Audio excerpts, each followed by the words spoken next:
আসসালামু আলাইকুম। পে কমিশনের সুপারিশ 21:5 ও 15 গ্রেডে পূর্ণাঙ্গ তালিকা প্রকাশ। 10 জানুয়ারি কার্যকর নবম পে স্কেল।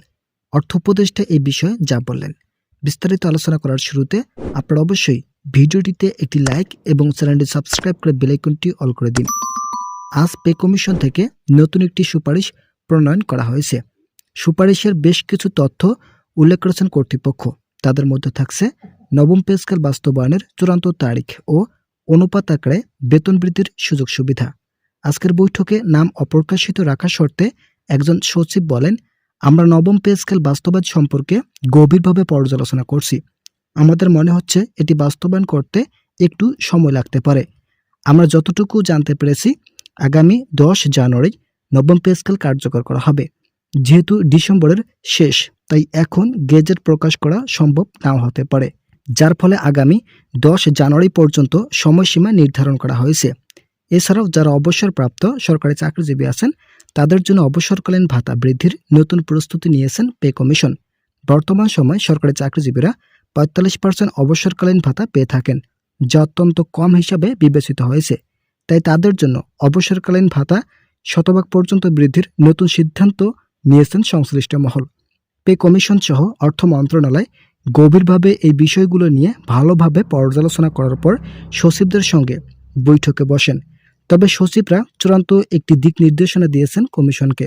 তারা বলেন, যদি বেতন বৃদ্ধি করা হয় তাহলে অবশ্যই বাজার দর নিয়ন্ত্রণ রাখতে হবে। আপনারা যারা এখন পর্যন্ত আমাদের এই চ্যানেলটি সাবস্ক্রাইব করেননি, তারা অবশ্যই চ্যানেলটি সাবস্ক্রাইব করে বেল আইকনটি অল করে দিন। স্বাভাবিকভাবেই সরকারি চাকরিজীবীদের বেতন বৃদ্ধি করা হলে বাজার দরের অবস্থা কিছুটা হলেও বৃদ্ধি পায়। তাই যদি বাজার দর বৃদ্ধি পায়, তাহলে সাধারণ জনগণ ও বেসরকারি প্রতিষ্ঠানের চাকরিজীবীদের দৈনন্দিন জীবনযাত্রার মান ব্যাহত হবে, যার ফলে অর্থনৈতিক সমস্যা দেখা দিতে পারে। তাই সরকারি চাকরিজীবীদের সকল ধরনের ভাতা বৃদ্ধি করা সহ নবম পে স্কেল বাস্তবায়নের চূড়ান্ত সিদ্ধান্ত বাস্তবায়নের কথা জানান সংশ্লিষ্ট মহল। পে কমিশন সহ অর্থ মন্ত্রণালয়ের সঙ্গে আজ সকালে একটি বৈঠক অনুষ্ঠিত হয়। সকাল 10 ঘটিকায় এই বৈঠক হওয়ার ফলে সরকারি চাকরিজীবীদের সকল দাবির কথা তুলে ধরেন তারা। পে কমিশন ও অর্থ মন্ত্রণালয়ের কাছে এই বিষয়গুলো উপস্থাপন করেন এবং খসড়ায় তা চূড়ান্তভাবে লিপিবদ্ধ করেছেন। ইতিমধ্যে খসড়া হস্তান্তর করেছে পে কমিশন।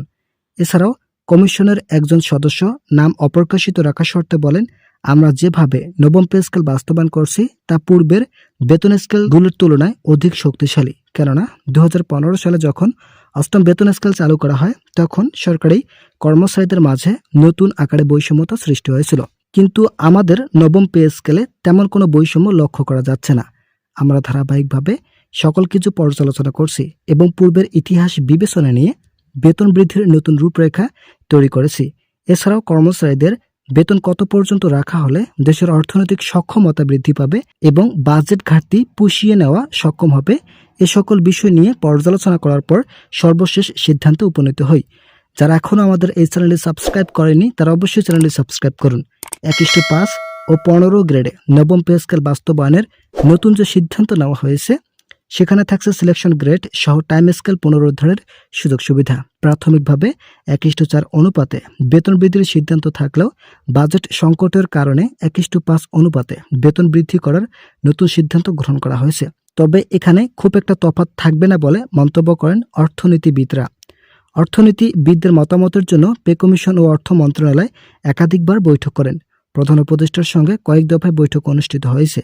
সেখানে তারা বেতন বৃদ্ধির বিষয়গুলোকে স্পষ্টভাবে তুলে ধরেন। তারা বলেন, সরকারি চাকরিজীবীদের বেতন বৃদ্ধি করা ছিল পে কমিশনের অন্যতম দায়িত্ব।